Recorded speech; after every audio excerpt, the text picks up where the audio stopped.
नमस्कार शिक्षक मित्रांनो, बघा केंद्र प्रमुख भरती संदर्भातली मित्रांनो तुमची महाराष्ट्र शासनाकडून आता अधिसूचना मित्रांनो आलेली लक्षात घ्या। यामुळे तुमचा भरती प्रक्रियेतला मित्रांनो आता मार्ग मोकळा होणार लक्षात घ्या मित्रांनो। आता तुमची मित्रांनो मागची जी परीक्षा होती ती कशामुळे लांबली, कशामुळे पुढे गेली या संदर्भात जास्त मी बोलत नाही, पण तुम्हाला या अधिसूचनेमुळे मित्रांनो फायदा होणार काय ते सांगतो लक्षात घ्या। ज्या तुमच्या मागच्या मित्रांनो भरती संदर्भातल्या ज्या परीक्षा पुढे जात होत्या, कोर्टात ज्या केसेस गेल्या त्यांचा मूळ आधार मित्रांनो तुमच्या या अधिसूचनेमध्ये दडलेला लक्षात घ्या। म्हणजे या अधिसूचनेमुळे झालं काय माहितीये का, जो काही तुमचा मित्रांनो पात्रते संदर्भातला जो काही निकाल होता तो आता तुमचा क्लिअर होणार आहे, ती केस तुमची क्लिअर होणार आहे आणि आपली जी इथून पुढची केंद्र प्रमुख भरतीची परीक्षा आहे मित्रांनो ही लवकर तुमची आता होणार लक्षात घ्या। मला वाटतं साधारणतः तुमच्या 2 ते 3 महिन्यामध्ये मित्रांनो IBPS या कंपनी मार्फत तुमची केंद्र प्रमुख पदाची परीक्षा 100% होईल मित्रांनो। मी स्वतः मित्रांनो ज्या लोकांनी ही अधिसूचना काढलेली मित्रांनो यांच्या सोबत मित्रांनो बघा मी कॉल वरती संपर्क करून यातली माहिती घेतली। आता हा मुद्दा जो मित्रांनो केंद्र प्रमुख भरती संदर्भातला तुमचा लवकरात लवकर निकाली काढला जाणार आहे, त्याच्यामुळे मला गॅरंटी आहे की तुमची आता परीक्षा लवकरात लवकर होईल। आता या डायरेक्टली अधिसूचनेमध्ये काय म्हटले त्याच्यावरती आपण डायरेक्ट एकदा नजर टाकूयात। पहा याच्यात काय म्हटले मित्रांनो, हा जो महाराष्ट्र शासनाचा बघा राजपत्रामध्ये मित्रांनो ग्राम विकास विभाग आहे, या ग्राम विकास विभागाच्या मार्फत 18 जुलै म्हणजे येत्या 2 दिवसापूर्वी तुम्हाला मित्रांनो ही अधिसूचना तुमची प्रकाशित झालेली। याच्यामध्ये काय म्हटले बरं आपण डायरेक्ट समजून घेऊया मित्रांनो। यामध्ये बघा पहिला मुद्दा तुमचा काय मित्रांनो, जिल्हा सेवा वर्ग 3 बघा केंद्र प्रमुख साठी पात्रता त्यामध्ये डिफाइन केलेली आहे। केंद्र प्रमुख पदावरील नियुक्ती एक तर तुमची ही पदोन्नतीसाठी पात्र असणाऱ्या जिल्हा परिषदेमधील तुमचे प्राथमिक शाळेतील मुख्याध्यापक या पदावर कार्यरत असणाऱ्या व प्रशिक्षित पदवीधर शिक्षक प्राथमिक पदावर 6 वर्षापेक्षा कमी नसेल इतकी अखंड नियमित सेवा असणाऱ्या व्यक्तींमधून ज्येष्ठतेच्या आधारे योग्य व्यक्तींना पदोन्नती करा। बघा म्हणजे तुम्हाला मित्रांनो किमान 6 वर्ष सेवा तुमची मित्रांनो त्या ठिकाणी झालेली असणं आवश्यक आहे।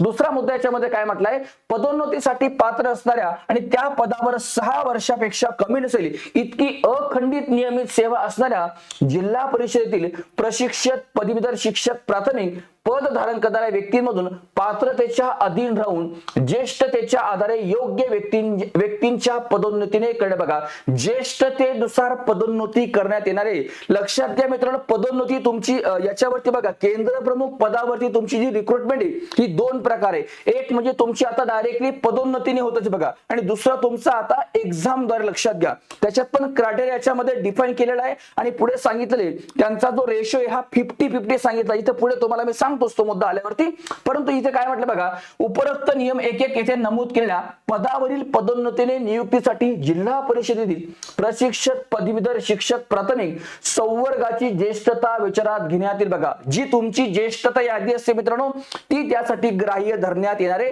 तुम्हाला ज्येष्ठता यादी सगळ्या लोकांना माहिती असेल। पहा दुसरी गोष्ट, शालेय शिक्षण व क्रीडा विभागाने वेळोवेळी विहित केलेल्या धोरण आणि कार्यपद्धतीनुसार त्यासाठी घेण्यात आलेल्या मर्यादित विभागीय स्पर्धा परीक्षेच्या निकालातून गुणवत्तेच्या आधारावर योग्य उमेदवाराची निवड करून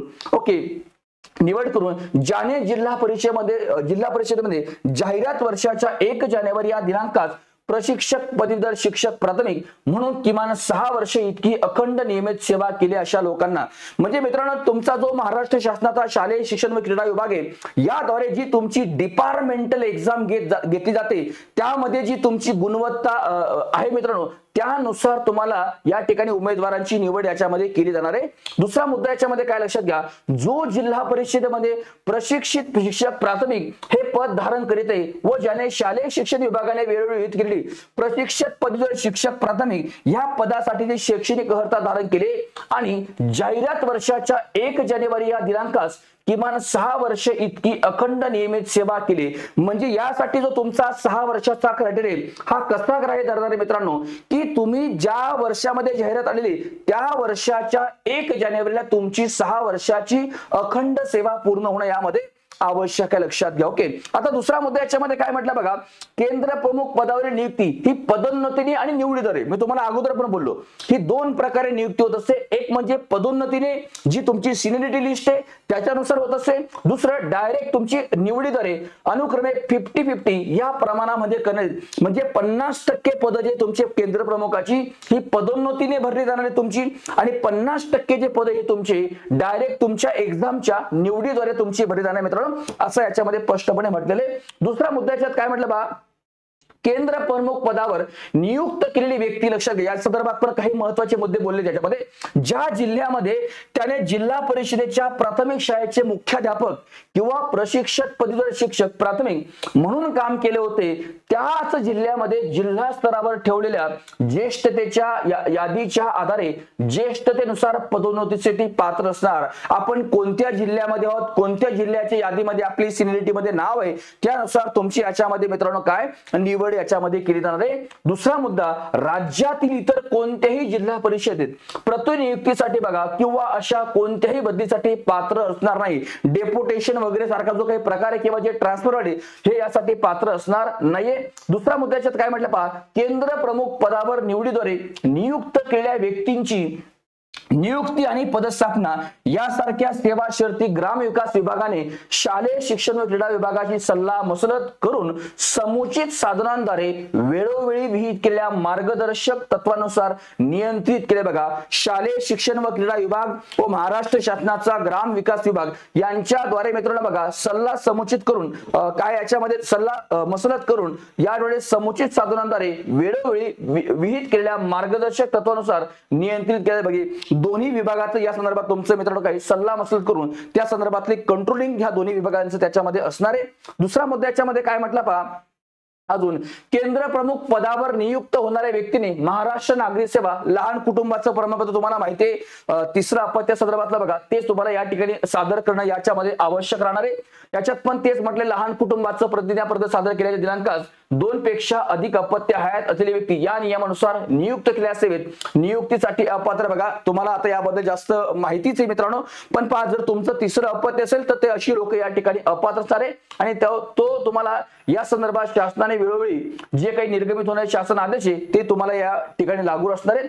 दुसरं गोष्ट पहा, केंद्र प्रमुख पदावर नियुक्त केलेल्या व्यक्तींना महाराष्ट्र जिल्हा परिषदा आणि पंचायत समित्या अधिनियम 1961 व महाराष्ट्र जिल्हा परिषद जिल्हा सेवा प्रवेश नियम 1967 मधील तरतुदी आणि या अनुषंगाने शासनाने वेळोवेळी जारी केलेले कोणतेही नियम आदेश किंवा कोणतीही संसाधने लागू राहतील. मित्रांनो, ही सुद्धा गोष्ट तुम्हाला या ठिकाणी लक्षात घ्यायची. मित्रांनो, हा जो काही अधिसूचनेचा जो आराखडा होता हा राज्य शासनाच्या ज्या उपसचिव लीना राणे यांनी काढलेला आहे. ही अधिसूचना तुमची 18 जुलैला मित्रांनो आता निघालेली. या संदर्भात लक्षात घ्या, मला तुम्हाला सगळ्या लोकांना सांगायचंय, आपल्या इग्नाइट अकॅडमीच्या ऍप वरती बऱ्याच शिक्षक मित्रांनी केंद्र प्रमुख भरती संदर्भातली बॅच आपल्याकडे जॉईन केली होती. तुमच्या सगळ्यांसाठी मला आनंदाची गोष्ट या ठिकाणी एक सांगायची की तुम्हाला आता जी तुमची लेटेस्ट मध्ये IBPS एक्झाम घेणार आहे यानुसार आपण तुम्हाला फास्ट ट्रॅक बॅच सगळ्या विद्यार्थी मित्रांना मोफत देणार. लक्षात घ्या, ज्या ज्या लोकांनी अगोदर आपल्याकडे या केंद्र प्रमुख भरतीची बॅच जॉईन केली होती त्यांना सगळ्यांना फास्ट ट्रॅक बॅच आपण मोफत स्वरूपात देणार आहोत, आणि आपण एक नवीन फास्ट ट्रॅक बॅच देखील मित्रांनो सुरू करतोय. पण ज्यांनी अगोदर ऍडमिशन घेतलेले केंद्र प्रमुख भरती बॅचला त्यांना स्वतंत्र बॅच विकत घेण्याची आवश्यकता नाही. ज्यांना नवीन बॅच जॉईन करायची त्याबद्दल मी तुम्हाला लवकरात लवकर अपडेट देतो. त्याचे रिव्हिजन सेशन असेल बघा, सिलेबस असेल, या संदर्भातल्या प्रत्येक बाबतीचं तुम्हाला मित्रांनो सर्वात प्रथम याच इग्नाइट अकॅडमीच्या युट्यूब चॅनलवर तुम्हाला माहिती भेटणार आहे. परीक्षा कशी होणार, परीक्षेत कोणते टॉपिक विचारणार तुम्हाला काय, या संदर्भातले प्रत्येक प्रकारचं अपडेट तुम्हाला रिव्हिजन सेशन सकट मित्रांनो ह्या प्लॅटफॉर्म वरती भेटणार आहे. सगळ्या विद्यार्थी मित्रांनो मी एक गोष्ट रिकमेंड केली की तुम्हाला जर ह्या संदर्भातलं काही मार्गदर्शन हवं असेल तर इग्नाइट अकॅडमीचं युट्यूब चॅनल तुम्हाला हे सबस्क्राईब करून ठेवा. दुसरी गोष्ट, हे जे नोटिफिकेशन आहे हे तुम्हाला आपल्या इग्नाइट अकॅडमीच्या टेलिग्राम चॅनलवरती मी टाकून देतो. ते सगळ्या शिक्षक मित्रांनी वाचून घ्या सविस्तर. त्याच्यातल्या अटीबद्दल तुम्हाला काही मुद्दे असतील, प्रॉब्लेम असेल तर नक्की व्हिडिओच्या खाली कमेंट बॉक्समध्ये टाका. त्यावर तुम्हाला सविस्तर एका व्हिडिओच्या माध्यमातून आमची टीम तुम्हाला उत्तर देईल मित्रांनो. ओके, तुम्हाला हा व्हिडिओ सगळ्या विद्यार्थी मित्रांना ही बातमी आवडली असेल, माझ्या सर्व शिक्षक मित्रांना मला शुभेच्छा द्यायच्यात तुमच्या अपकमिंग पुढच्या परीक्षेसाठी. ओके, भेटूयात पुढच्या छान अशा नवीन व्हिडिओमध्ये मित्रांनो. Thank you very much. जय हिंद, जय महाराष्ट्र.